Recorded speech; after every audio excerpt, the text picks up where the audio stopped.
வரலாற்றுல தலைவர்களை படிச்சிருக்கோம். எளிமையான மனிதர் நம்ம கக்கன் அப்படி இருந்தாரு, காமராஜர் அப்படி இருந்தாரு. நம்மள பார்த்தது இல்ல. நம்ம அந்த அவர்கள் செய்த சம்பவங்கள் சாதனைகள்லாம் நம்ம கேட்டிருக்கோம்.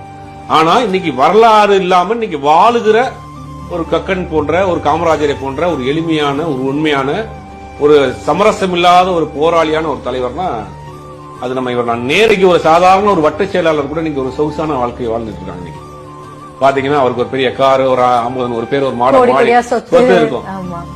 எனக்கு இவரை பாக்குறதுக்கு இவர் எங்க போய் நின்னாலும் ஒரு 50 பேர் நிக்கிறாங்க. எங்க போய் நின்னாலும் ஒரு ஆபீஸ்க்கு போறாரு, இவரை பார்க்கக்கூடிய இவரும் அந்த கூட்டத்தோட கூட்டமா கலந்துறாரு.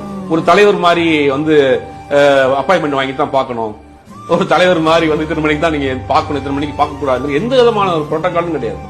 சாதாரண ஒருத்தர் சைக்கிள் நிப்பாட்டி நேரா போய் தலைவரை பார்த்து வந்தாரு. ஒரு கட்சியினுடைய ஒரு தலைவர் தமிழ்நாட்டில் இவ்வளவு மக்கள் கொண்டாடக்கூடிய ஒரு தலைவரா இருக்காரு, இவ்வளவு எளிமையா இருக்காரு அப்படின்னு